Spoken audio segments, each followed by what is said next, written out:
Don't worry guys, the review everyone wanted to see in 2006, 15 years ago, is finally here on this channel, Rewire, in 2021. I'm going to tell you whether it's worth buying a PSP GO or whether you should save some money and buy a DS LITE. This one's £30 on eBay, this one's £80 on eBay. Is it really worth shelling out 80 quid for one of these? Now in my last video I said that the PSP GO was the best handheld console ever made, and a lot of you said it's crazy expensive, I can't even find one where I am. So these are everywhere. This sold more copies than the entire PSP library combined. It's £30 on eBay, it can play backup games, it's got 2 screens, it's nicer to hold. What's the catch?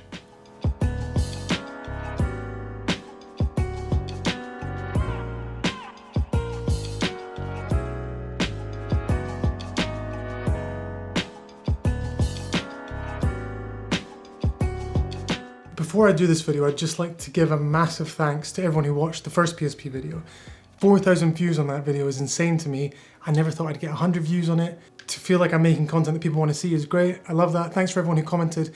And thank you especially to the 55 people who subscribed to this channel at the time of me making this video. I never thought I'd get 10 subscribers. 55 is crazy. Thank you to each and every one of you who hit subscribe. It means a lot. So the most important test on any console review is the coolness test. It's the question, which one of these two looks cooler? So I had to ask one of my friends to be impartial and tell me his opinion. Was it the PSP GO or was it the DS LITE? I think this one's cooler. I like the shape of it better. So obviously the PSP GO is the cooler of the two consoles, so I have to give 1 point to the Sony device in this round. They're both pretty much the same size and weight. Although the PSP GO is slightly lighter and slightly smaller, you're not really going to notice this on a day-to-day basis. One of the big complaints about the PSP GO is that people find it a bit cramped to hold if they've got big hands.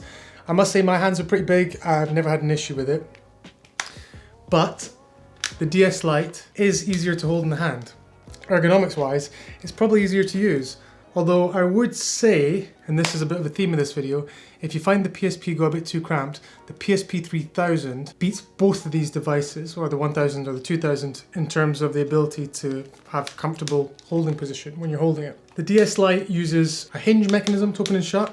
The benefit of this compared to the sliding mechanism of the PSP GO is that when you put this in your pocket, you're protecting the screen. So you don't need to buy a screen protector as you do for the PSP GO. I think from an ergonomics point of view, I'll probably give it to the DS LITE. The buttons are squidgier on the DS LITE, they're nicer on the PSP GO, but it's just easier to hold in the hand, and the fact that it protects the screen when you close it, I'm gonna have to give this one to the DS LITE. 1 point to the Nintendo. The hinge design that won the ergonomics round for the Nintendo also costs it in the screen department. The screens on the DS LITE are smaller and lower resolution than the PSP. We're talking 3.12 inches compared with 3.8 inches, and 256 by 192 pixels by 480 by 272 pixels. In-game, the two-screen setup of the DS often feels like an annoying gimmick, with the screen only showing a map or sometimes nothing. It feels shoehorned in a lot of cases, and it's not made use of enough for me to be a worthwhile trade-off for having a smaller primary screen. The screen on the PSP is much bigger, it's much brighter, it's a higher resolution, it's got better colours. So in terms of screen, I have to give a point to the Sony. The PSP GO has 1300 games, the DS LITE has over 2000 games. For the games that released on both the PSP GO and the DS, the PSP plays them better. Whether it's Tetris, Tony Hawk's Pro Skater, Tron, they benefit from not having to shoehorn in a second screen and a touchscreen gameplay mechanism to make use of the second display. With 16 times the RAM and 3 times the processing power, the PSP versions of the game look and play better. Ultimately, the console that you think has the best games will come down to personal preference. The PSP has exclusives like Dark Resurrection, Vice City Stories, Wipeout, Metal Gear Solid Peace Walker, but Nintendo has New Super Mario Bros., Mario Kart, Super Mario 64 DS, Pokemon, Zelda. Overall, I do enjoy the PSP games more, but the first party exclusives for the DS mean this round has to be a tie. 1 point each. So let's talk about the ease of playing backup games.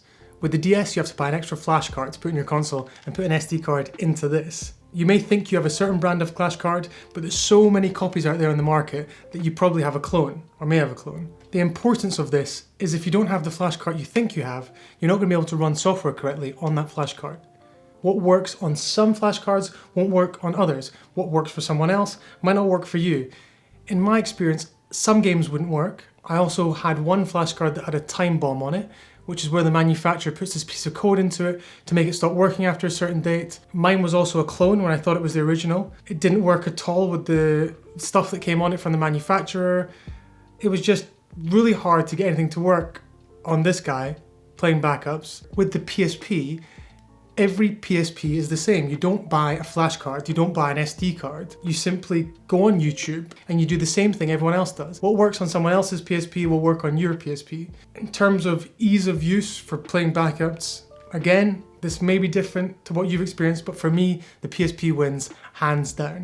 So I have to give another point to the PSP.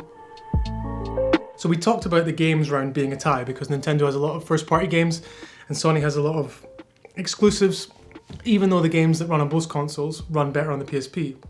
Now, the exclusives that the DS Lite have become less important when we talk about the ability for the PSP to emulate so easily. Where the DS has Mario Kart, well, you can emulate Mario Kart Advanced on the PSP. Where the DS has Pokemon Crystal, well, you can emulate all the Game Boy Advance Pokemon games on the PSP. The DS has Super Mario Brothers, the PSP has Super Mario World and the SNES. Also, I haven't even mentioned the fact that the PSP can play PlayStation 1 games. Now, I've seen a lot of YouTube videos of people playing Game Boy Advance games on the DS through emulation. I think you have to buy a really expensive flash card to go in the bottom of the device, which I don't have access to. I tried to emulate Game Boy Advance using the flash card that goes in the A slot, but I couldn't get it to work. Again, this goes back to what I was saying about the fact that every flash card is different, and what worked for other people wasn't working for me. If you manage to get it to work, you're still going to have one screen not doing anything while you play Game Boy Advance games. So it's not the best form factor for emulation on this device. The PSP GO, in my experience, is so much easier to emulate on, and I have to give this round again to the PSP. You can buy the DS Lite for £30, compared with £70 you'd have to spend if you wanted to own a PSP GO. However, if you want to play backups on the DS Lite, if you want to try your hand at emulators that I couldn't get to work, then you're going to have to shell out another £20 or so for a flash card. Once you've done this, the cost of the DS Lite is in line with the PSP 3000. So yeah, the Nintendo has the lower price, but it's much closer than you might think. And if money's an issue, I'd recommend buying one of the full-size PSP models over the Nintendo. If we're strictly between the DS Lite and the PSP GO, then yes, the DS Lite is slightly cheaper, even with the flash card. So I'm going to give this round to the Nintendo. Now, this comparison is a little unfair.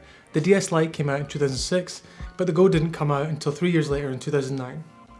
In my defense, the PSP came out, the original one, in 2005, which is only a year after the original DS.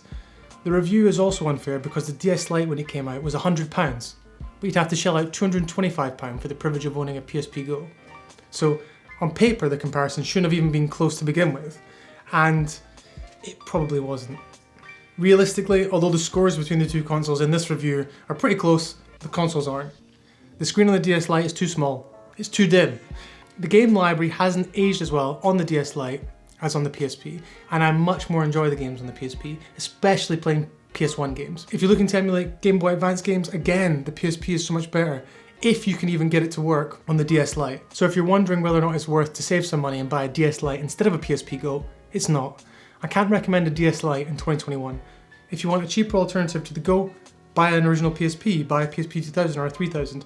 If you want to play DS games, buy a DS with a bigger screen, like the 3.5-inch screen on the 2DS or the 3-inch screen on the 3DS. As I've said before, this is just my opinion. Have I gotten this wrong? Am I just a fanboy? Let me know in the comments what your favourite handheld is and whether I've missed anything.